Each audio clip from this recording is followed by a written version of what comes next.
खबर का रुख कर लेते हैं दिल्ली से आ रही, जहां पर दिल्ली में क्रिकेट खेलते वक्त करंट लगने से एक 13 साल के बच्चे की मौत हो गई। घटना वेस्ट दिल्ली के कोटला विहार फेज 2 की है। यहां पर एक लड़का ग्राउंड में क्रिकेट खेल रहा था और वो बॉल लेने के लिए गया, तभी करंट लगने से उसकी मौत हो गई। पुलिस ने बताया कि मैदान के एक कोने में स्थित गौशाला तक बिजली का तार ले जाने वाले लोहे के खंभे से उसे बिजली का झटका लगा। लड़के को तुरंत ही दिल्ली के दीनदयाल उपाध्याय अस्पताल ले जाया गया, जहां डॉक्टरों ने उसे मृत घोषित कर दिया। फिलहाल पुलिस मामले की जांच तेज कर चुकी है। इससे पहले भी दिल्ली के साउथ पटेल नगर इलाके से ऐसा ही एक मामला सामने आया था, जहां बारिश के दौरान पीजी के पास लोहे के गेट में करंट लगने से यूपीएससी की तैयारी कर रहे एक लड़के की मौत हो गई थी, जिसको लेकर भी जमकर बवाल हुआ था। वो 3 साल से पटेल नगर में रहकर सिविल सर्विसेज एग्जाम की तैयारी कर रहा था।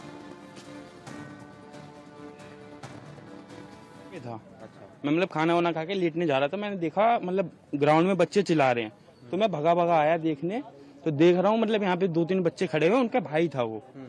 तो कह रहा भैया मेरा भाई चिपक गया खंबे से।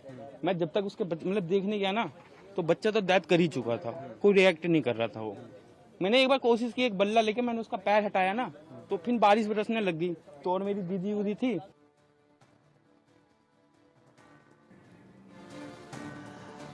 उधर दिल्ली बीजेपी अध्यक्ष वीरेंद्र सचदेवा ने इस घटना को लेकर आप सरकार पर हमला बोला। उन्होंने कहा कि वहां अवैध तारें डाली गई थी।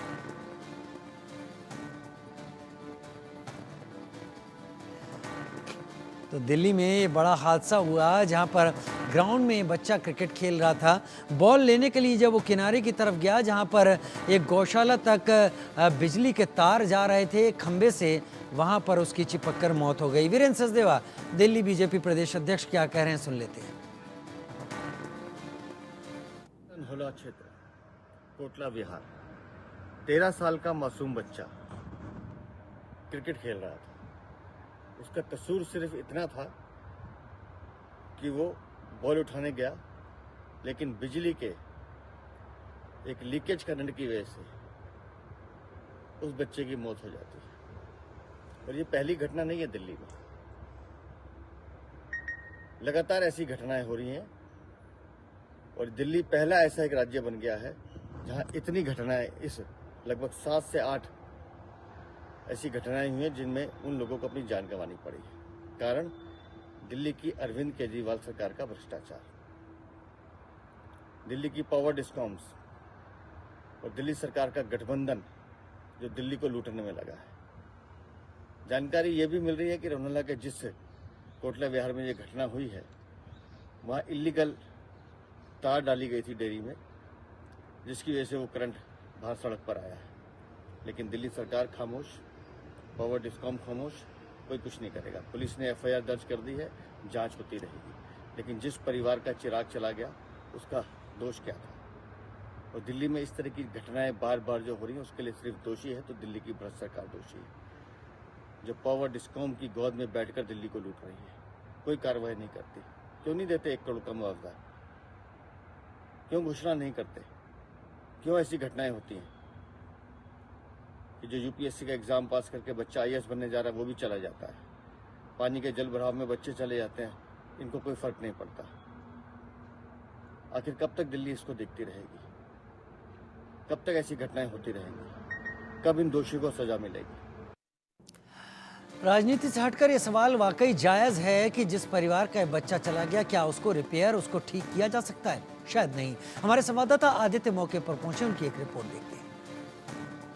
मौजूद हूँ अभी दिल्ली के रनहोला इलाके में, और यही वो मैदान है जहां पर एक 13 वर्षीय बच्चे की मौत करंट लगने से हो गई है। और वो जो आप पोल देख रहे हैं, उसी पोल में सटने की वजह से उस बच्चे की मौत हुई है। और ये क्रिकेट का मैदान है जहां पर वो बच्चा खेल रहा था, और जिस गौशाला में बिजली सप्लाई किया जा रहा था, इसी वायर के माध्यम से, ये वायर मैं दिखाना चाहता हूं आपको कि ये वायर है, इसी वायर के माध्यम से इस गौशाले में बिजली सप्लाई दिया जा रहा था, जिसके वजह से उस बच्चे की मौत हो गई है।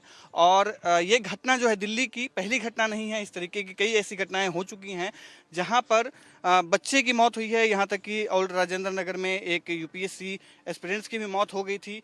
और इस तरह की घटना जो है दिल्ली में आजकल आम है। यहाँ पे स्थानीय लोग हैं, उन सबसे बात करेंगे कि घटना किस वक्त हुई थी और किस तरीके की स्थिति वहां पर थी, तो जब घटना हुई थी तो आप लोग यहीं पर थे, कैसे चला? सो रहे थे भैया, 12 साढ़े 12 बज रहा था। उस टाइम में हम लोग उठे तो देखे कि बच्चे को करंट लग चुका था। तब आई तो देखी बहुत सारा भीड़ लगा हुआ था। तो ये गौशाला कितना पुराना है और ये गौशाला आई थी 2017 दिसंबर हाँ 17-18 साल? नहीं, 17 सितंबर 2014 में।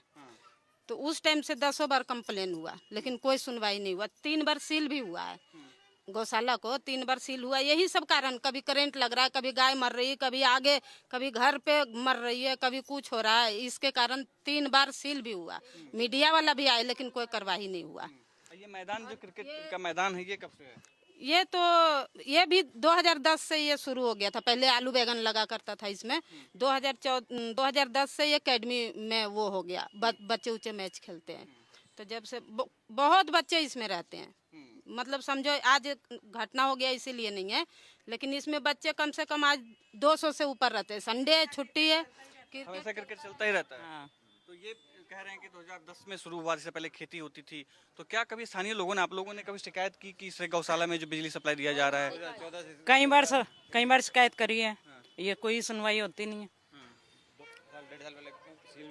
अच्छा, कल जब घटना हुई तो आप लोग कैसे पता चला घटना हुई है? मैं तो बाहर था उस टाइम, था ये, मैं तो बाहर गया हुआ था उस टाइम था। हाँ, दिखाया किसी को? आप यहीं रहती हैं? हाँ, हम यहीं रहते हैं। मतलब छत पे औरत थी ना, वो बर्तन धो रही थी, उसको दिखाया कि बच्चे भाग रहे थे तो कुछ हुआ है। तो वो जैसे आई है उतर के, तो उन्होंने देखा, तब सबको चिल्लाई है। पेरिस ओलंपिक में ब्रॉन्ज मेडल जीतकर